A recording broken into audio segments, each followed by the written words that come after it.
بننے والے خون کے چیٹے اور ان پراسرار واقعات نے اسے عادی سا بنا دیا تھا، اور وہ اب اپنے اعصاب پر قابو پانا سیکھ گئی تھی۔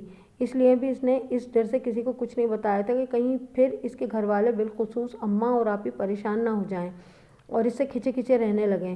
اس لیے وہ دل مضبوط کیے بیڈ پر بیٹھ گئی۔ دھیرے دھیرے اس کے اندر کا خوف بڑھنے لگ گیا۔ وہ حیرت و خوف سے آنکھیں پھاڑے کمرے کی دیواروں پر لگے خون کے چھینٹوں کو دیکھنے لگی۔ پھر اس پر لرزہ سا طاری ہونے لگا۔ اس سے پہلے کہ اس پہ دورہ پڑتا وہ جلدی سے اٹھ کر کمرے سے باہر آ گئی۔ صحن میں رات کا تاریک سناٹا طاری تھا۔ شگفتہ صحن میں بچھی ایک چارپائی پر بیٹھ گئی۔ موسم بدلنے لگا تھا، فضا میں ہلکی ہلکی ٹھنڈ اتر آئی تھی، ہر سو گہری خاموشی کا راج تھا۔ شگفتہ خاموشی سے چارپائی پر بیٹھی سراسیمہ نظروں سے اپنے کمرے کی طرف دیکھ رہی تھی۔ اچانک اسے صحن کی مشرق کی دیوار پر آہٹ کا احساس ہوا۔ اس نے گردن موڑ کر دیکھا تو خوف کے مارے اس کی گھگی بن گئی۔ کسی خونخوار جانور کے اگلے دو پنجوں سے مشابہ چیز، تیز نوکیلے اور بڑے بڑے ہاتھ دیوار کی منڈے پر پکڑے ہوئے تھے، بالکل اسی طرح جیسے کوئی دوسری طرف سے اندر دیوار کے ہاتھ کے سہارے اٹھ رہا ہو۔ پھر ان دونوں سیاہ رنگ کے تیز نوکیلے ناخنوں والے پنجوں کے درمیانی خلا میں ایک بھیانک اور غیر انسانی چہرہ ابھرا، جسے دیکھ کر شگفتہ بری طرح دہل گئی۔ یہ وہی بھیانک چہرہ تھا، بغیر پپوٹوں والی ابلتی ہوئی بڑی بڑی گھورتی ہوئی لال انگارہ آنکھیں، نتنے غائب گالوں کی جگہ تاریک گڑھے۔ شگفتہ مارے خوف کے اپنی جگہ منجمد ہو کر رہ گئی۔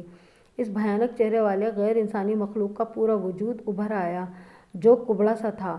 اس کی موٹی دم بھی تھی، پچھلے دو پاؤں بھی تھے جو کسی چوپائی کی طرح تھے۔ وہ بھیانک چہرے والی غیر انسانی مخلوق منڈیر پر جم کر بیٹھ گئی۔ سرخ انگارہ آنکھوں سے اسے گھورنے لگی۔ پھر نہ جانے کس طرح شگفتہ کو اپنے اندر ایک عجیب سا حوصلہ محسوس ہوا، اور وہ یکدم چارپائی سے اٹھ کر کھڑی ہو گئی اور ہمت کر کے چند قدم اٹھاتی ہوئی اس منڈیر کے قریب آئی جس پر وہ بھیانک چہرے والی غیر انسانی مخلوق بیٹھی تھی، بغیر پپوٹوں والی خوفناک ابلتی آنکھوں سے اس کی طرف گھور رہی تھی۔ پھر شگفتہ کے ہونٹ متحرک ہوئے اور وہ اس سے لرزیدہ لہجے میں التجا کرتے ہوئے بولی، تم آخر کون ہو؟ میرا پیچھا چھوڑ کیوں نہیں دیتے؟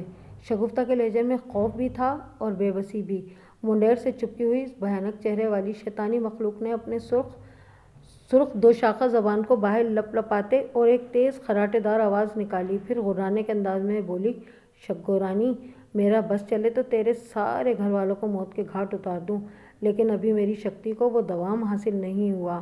بہت جلد میں تم سب کو ہلاک کر دوں گا، بہت جلد۔ لیکن تم آخر ہو کون اور ہمارے کیوں دشمن بن گئے ہو؟ شگفتہ نے اسے انسانوں کی طرح بولتے دیکھا تو ہمت کر کے پوچھ لیا، میں تمہارے خاندان کا ازلی دشمن ہوں۔ میں تمہاری آنے والی نسلوں کو بھی نہیں بخشوں گا، بس تھوڑا انتظار اور۔ تمہاری آنے والی نسلوں کو بھی نہیں بخشوں گا، بس تھوڑا انتظار اور۔ اس غیر انسانی مخلوق نے خونخوار کراہٹ سے کہا اور پھر نظروں سے اوجھل ہو گئی۔ شگفتہ دوبارہ اپنے کمرے میں آ گئی۔ دیواروں پر خون کے چیٹے غائب ہو چکے تھے۔ اس نے ایک گلاس پانی کا پیا اور بیڈ پر بیٹھ گئی۔ غیر انسانی خوفناک مخلوق سے باتیں کرنے کے بعد اب وہ اپنے اندر ایک عجیب سا جوش اور ولولہ محسوس کر رہی تھی۔ اس کا ڈر اور خوف کچھ کم ہوا تھا۔ اس کا سبب یہ تھا کہ وہ اس کی باتوں پر سوچ بچار کر رہی تھی۔ حقیقت یہ تھی کہ وہ اس پراسرار خوفناک چکر سے تنگ آ چکی تھی جس نے اس کے اندر خود بخود ایک بے خوفی کو جنم دیا تھا۔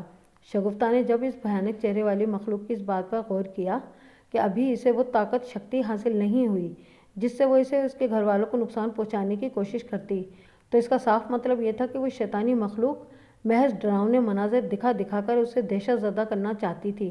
بہرحال اس سے اس کے خوفناک عزائم کا اندازہ ہوتا تھا کہ بہت جلد وہ اسے طاقت حاصل کرنے والی تھی جس کے بعد وہ یقیناً سب کو ہلاک کر ڈالتی۔ یہی وہ بات تھی جس نے اسے انتہائی پرتشویش اور متفکر کر دیا تھا۔ شگفتہ کو اب اپنی نہیں بلکہ اپنے گھر والوں کی فکر ستانے لگی تھی۔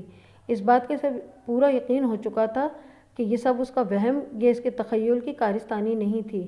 اس گھر میں ایک شیطانی بلا اپنے آسیبی پنجے گاڑ چکی تھی، ایک خوفناک اور شیطانی چکر شروع ہو چکا تھا اور اس کے ساتھ ایک ناقابل یقین کہانی کا آغاز ہو چکا تھا، ایک ایسی خوفناک اور محیر العقول کہانی جس کا وہ خود ایک کردار بن چکی تھی، جس کی کوئی سائنسی توجیہ نہ تھی، اور یہ ناقابل یقین اور ماورائے عقل تھا۔ شگفتہ کے ذہن نے اب ایک نئی کروٹ لی۔ وہ اپنا خوف بھلا کر ایک نئی سوچ میں مستغرق ہو گئی تھی، ایسی سوچ جس سے اس آسیبی اور شیطانی چکر کا تدارک ہو۔ شگفتہ کی ایک رازدار اور قریبی سہیلی کاشفہ تھی، اور تو کوئی بھی اس کی بات پر یقین نہ کرتا، مگر شگفتہ کو پوری امید تھی کہ کاشفہ نہ صرف اس کی باتوں پر پورا یقین کرے گی بلکہ اسے کوئی اچھا اور صائب مشورہ بھی ضرور دے گی۔